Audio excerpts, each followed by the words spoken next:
Alors, des trois équipes intéressées par la Ligue des Champions, on va choisir un ordre, pas chronologique, mais un ordre de valeur. On va commencer par la première, celle qui a gagné, c'est-à-dire l'équipe de Lyon. Et Lyon, contrairement à ce qu'on pouvait penser, n'a pas gagné. On ne disait pas facilement, mais on pensait que ça serait quand même plus facile pour les Lyonnais de battre la Fiorentina. Or, ça a été un match délicat, avec la sortie de Gilardino, qui a bien favorisé les Lyonnais, puisqu'ils ont joué à 11 contre 10, mais ils ont passé une première mi-temps, tout de même, les Lyonnais, très difficile. Et là, on se rend compte que la Fiorentina est une équipe bien meilleure que celle de la saison passée, pour un tas de raisons. Parce qu'il y avait le retour de Gontour, parce que Gilardino est en forme, parce que Frey est vraiment extraordinaire dans ses buts.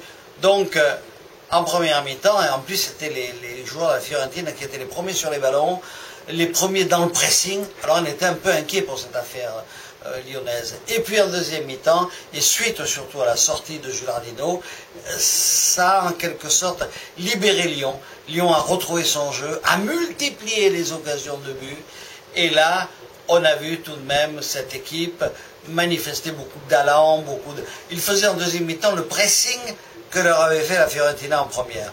Donc il y a eu ce but finalement de Pjanic, et il y a cette victoire qui rapporte tout de même 3 points, et pour un premier match de Ligue des Champions, c'est très important, et je crois que Lyon a de bonnes chances de courir vers la qualification. Ensuite, il y a Bordeaux.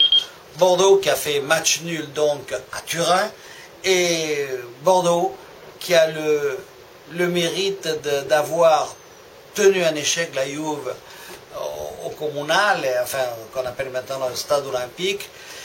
Et Bordeaux a surtout été très discipliné dans son jeu, d'après ce que m'a raconté mon correspondant italien Damascelli. Très discipliné, très organisé, ce qui a troublé quand même l'équipe de la Juve.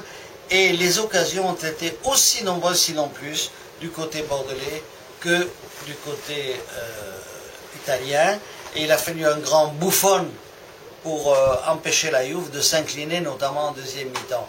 Alors donc, avec un gars qui a dominé les débats, c'est Alou Diarra, qui a fait une partie énorme, de même que d'autres joueurs. Il y a eu un collectif et une mise en place de l'équipe bordelaise formidable. Et tactiquement, là où les Italiens sont très forts, eh bien les Bordelais se sont montrés à la hauteur. Voilà pour le deuxième match, et je pense que Bordeaux a de bonnes chances de se qualifier tout de même dans son groupe. Troisième match, et là on est déçu, c'est Marseille. Marseille est tombé sur une équipe de Milan qu'on disait vieillissante. Tout cela c'est du pipeau. L'équipe de Milan a des joueurs de talent, qu'ils soient vieux, jeunes, expérimentés ou pas, ça n'a aucune importance. Ils ont un type comme Seedorf qui organise le jeu merveilleusement, qu'on ne peut pas arrêter, et qui donne 2 caviars à son ami Inzaghi qui a 36 ans, et Inzaghi n'a pas changé, c'est le Gerd Müller des temps modernes, c'est un type formidable, et donc c'est lui qui fait la différence.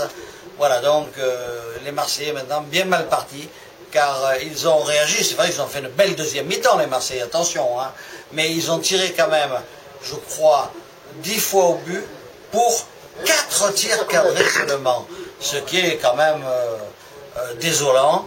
Et ce qui est embêtant quand même, c'est que Marseille ira faire son premier match au Real, à Madrid.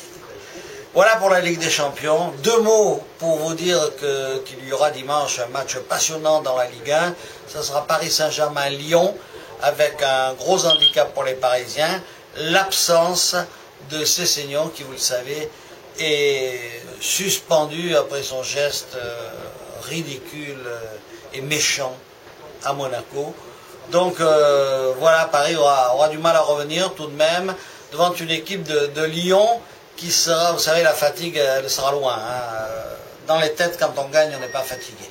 Voilà donc une équipe de Paris qui aura du mal à revenir, et je pense que Lyon peut faire un résultat au Parc des Princes.